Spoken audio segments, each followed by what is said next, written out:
जिस ओर जवानी चलती है उस ओर जमाना चलता है। कि कुछ लोग ऐसे हैं कि जो सिर्फ ठेकेदारी के लिए ही राजनीति करते हैं और कुछ लोग ऐसे हैं जो राजनीति की समाज सेवा के लिए करते हैं। ठीक, राजनीति में पैसा या जन सरोकार, क्या प्राथमिकता होनी चाहिए एक नेता की? संघर्षशील और कर्मठ बनने के लिए इंसान को 24/7 समाज के बीच में रहना पड़ता है, कार्य करना पड़ता है। साथियों नमस्कार, स्वागत है आप सभी का उत्तराखंड दर्पण पर। साथियों, उत्तराखंड त्रिस्तरीय पंचायत चुनाव की तैयारियां जहां जोरों शोरों पर है, इसी बीच तमाम प्रत्याशी अपनी अपनी सीटों को लेकर कहीं ना कहीं जीत का दावा भी कर रहे हैं। और हमारे साथ तुनालका वार्ड से संदीप असवाल जी हैं, जिनका मानना है कि जिस ओर जवानी चलती है उस ओर जमाना चलता है।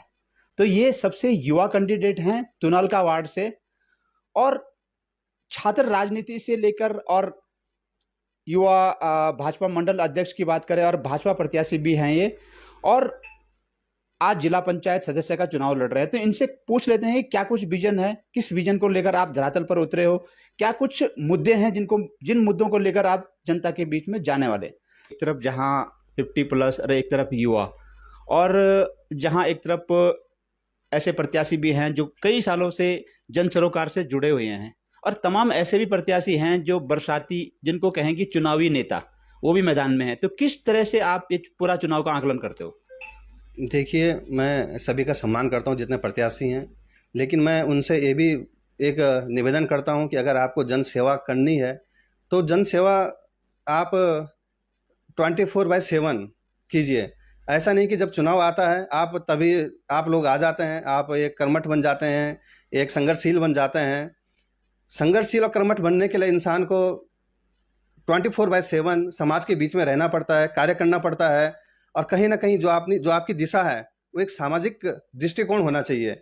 ये नहीं कि आपने कोई भी प्रत्याशी बनने के बाद आप योजनाओं का सिर्फ आप उन योजनाओं को ही प्राप्त करने के लिए, अपना एक बिजनेस चलाने के लिए ही आप राजनीति में आए, तो यह संभव नहीं है।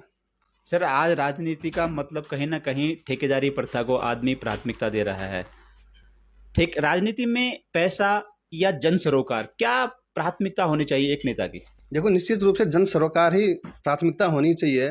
और ये आप ठीक कह रहे हैं कि हम जो देख रहे हैं, इसीलिए मैं कह रहा हूँ कि अगर जो हमारा युवा है वो इस देश का भविष्य है, क्योंकि युवाओं से जो है उनकी आने वाली पीढ़ी भी, और जो हमारे जो युवाओं से ऊपर वाली पीढ़ी होती है वो एक जाने की कोशिश करती है कि आज का युवा हमें कुछ ना कुछ नई चीज़ बताएगा, क्योंकि उनके पास एक नई टेक्नोलॉजी, एक नया दिमाग, एक जो हमारा समाज है उसके लिए एक नई दृष्टि, और उसकी जो दृष्टिकोण होता है वो एक युवा के पास होता है। लेकिन आजकल जो आप देख रहे होंगे, जो आप 50+ की बात कर रहे हैं, मैं उन सबका सम्मान करता हूं क्योंकि वो हमसे अनुभव में ज़्यादा होंगे। लेकिन मैं ये देखता हूं कि उन प्रत्याशियों का राजनीतिक जीवन, सामाजिक जीवन क्या है, इसका मूल्यांकन यहाँ की जो जनता है, जो यहाँ की जनता जनार्दन है, जो यहाँ के वोटर हैं, उनको करना चाहिए। क्योंकि कहीं ना कहीं हमारे जनप्रतिनिधि होते हैं, उन पे हमारे जो युवा हैं या जो हमारे आने वाली पीढ़ी है, उनका भविष्य कहीं ना कहीं उनके सोच और उनके जो सामाजिक जो दृष्टिकोण होता है उस पर टिका होता है। सर, तमाम आपने देखा होगा चुनावी सीजन में तमाम लोग कर्मठ भी बन जाते हैं, जुझारू भी बन जाते हैं, ईमानदार भी बन जाते हैं। आपको नहीं लगता कि इतने ईमानदार, कर्मठ, जुझारू अगर हमारे समाज में साल के 12 महीना होते तो कहीं ना कहीं भ्रष्टाचार जैसी, शिक्षा जैसी, स्वास्थ्य जैसी जो असुविधाएं हैं उन पर आज तक अंकुश लगा होता, लेकिन ये सिर्फ चुनावी सीजन में होता है। आप पर जनता क्यों भरोसा करे? क्या एक ऐसी काबिलियत है? क्या आप तुनालका वार्ड के लिए या तमाम नौगांव विकास खंड की जनता के लिए एक ऐसी मुहिम चलाने वाले हो जिस पर जनता भरोसा करे और आपको समर्थन दे? निश्चित रूप से, जो मैं आपसे पहले भी कह रहा था कि कुछ लोग ऐसे हैं कि जो सिर्फ ठेकेदारी के लिए ही राजनीति करते हैं, और कुछ लोग ऐसे हैं जो राजनीति की समाज सेवा के लिए करते हैं। तो हमें ऐसे, ये आज यहाँ की जनता, हमारी जो रवाई घाटी की जनता है वो बहुत बुद्धिमान है। उनको सब पता है कि कौन सा प्रत्याशी किस रूप में आया है। कुछ लोग पैसों का प्रलोभन देते हैं, कुछ लोग ठेकेदारी का प्रलोभन देते हैं। यहाँ की जनता हर चीज़ को जानती है, और जो यहाँ के तुनालका की जो हमारी देवतुल्य जनता है वो बहुत बुद्धिमान है। वो निश्चित रूप से इस चुनाव में एक ऐसे कैंडिडेट को लाएगी जो वास्तव में इस जो आजकल जो चल के आई है, जो पीछे की जो आप ठेकेदारी प्रथा कह रहे हैं, और जो सिर्फ कहीं ना कहीं एक भ्रष्टाचार की भेंट जो चढ़ रही है योजनाएं, इसके लिए हमारी यहाँ की जनता इस समय जाग चुकी है और वो निश्चित रूप से ऐसे कैंडिडेट को लाएगी कि जो यहाँ के समाज का उत्थान और इस यहाँ की जो दिशा और दशा को बदलने की कोशिश करेगी। यहाँ तुनालका वार्ड में तमाम प्रतिद्वंदी भी हैं, कहीं ना कहीं लोग धन बल पैसा दारू कहीं ना कहीं तमाम चीज़ों का प्रलोभन अपने मतदाताओं को दे रहे हैं। तो इन तमाम चीज़ों के लिए आपने समर्थकों से या तमाम तुनालका के जो वोटर हैं उनसे क्या एक संदेश देना चाहेंगे कि इस चुनाव को किस तरह से ले, भाईबंदी में भाईचारे में किस तरह से ले?